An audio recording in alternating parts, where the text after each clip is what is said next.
The initiative aims to hold accountable oligarchs who violate United States sanctions and restrictions amid Russia's invasion of Ukraine. The United States is moving to hold accountable corrupt Russian oligarchs amid Russia's ongoing military assault on Ukraine, as the U.S. Department of Justice announced the creation of a new task force to ensure a raft of U.S. sanctions are being enforced. The task force, dubbed KleptoCapture, will enforce sweeping U.S. sanctions, export restrictions and other economic curbs imposed after Russian troops launched an invasion of Ukraine late last week. The Justice Department will use all of its authorities to seize the assets of individuals and entities who violate these sanctions, U.S. Attorney General Merrick Garland said in a statement on Wednesday. We will leave no stone unturned in our efforts to investigate, arrest, and prosecute those whose criminal acts enable the Russian government to continue this unjust war. Let me be clear. If you violate our laws, we will hold you accountable. U.S. President Joe Biden first announced the task force during his State of the Union address on Tuesday evening, saying the U.S. would go after the crimes of the Russian oligarchs. We're joining with European allies to find and seize their yachts, their luxury apartments, their private jets, Biden said, adding that the country also would close its airspace to all Russian aircraft. The US, European Union, EU, and other allied nations have imposed sanctions against Russian President Vladimir Putin, Foreign Minister Sergei Lavrov and members of Putin's inner circle in response to the invasion of Ukraine.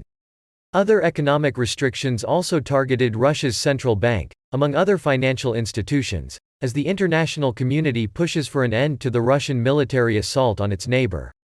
The offensive, which saw Russian forces launch a barrage of attacks on Ukrainian cities on Wednesday and edge closer to the capital, Kyiv, has pushed more than 870,000 people to flee the country, according to the United Nations.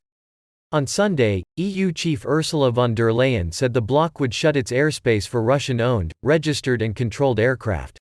They won't be able to land in, take off or overfly the territory of the EU, she wrote on Twitter. Including the private jets of oligarchs. The U.S. task force will be run out of the Office of Deputy Attorney General Lisa Monaco, and it will have the power to investigate and prosecute U.S. sanctions violations, or efforts to undermine restrictions on Russian financial institutions. Investigators will also target any attempts to use cryptocurrency to evade U.S. sanctions, the Justice Department said, and will have the power to seize the assets of sanctioned individuals or assets identified as coming from unlawful conduct. To those bolstering the Russian regime through corruption and sanctions evasion, we will deprive you of safe haven and hold you accountable, Monaco said in the department's statement. Oligarchs be warned. We will use every tool to freeze and seize your criminal proceeds.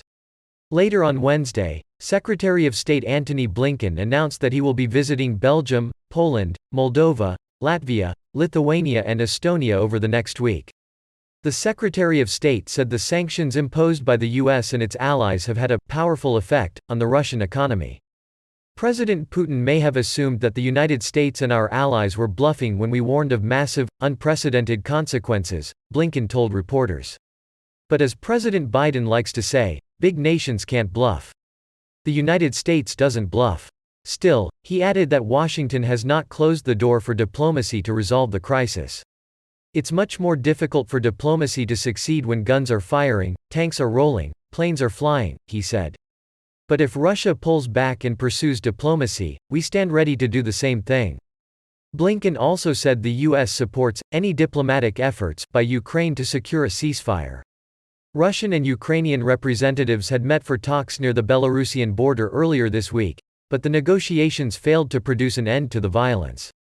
Meanwhile, a U.S. teenager who previously tracked the private jet of Tesla founder Elon Musk has focused his attention on the jets of Russian oligarchs, U.S. media outlets have reported.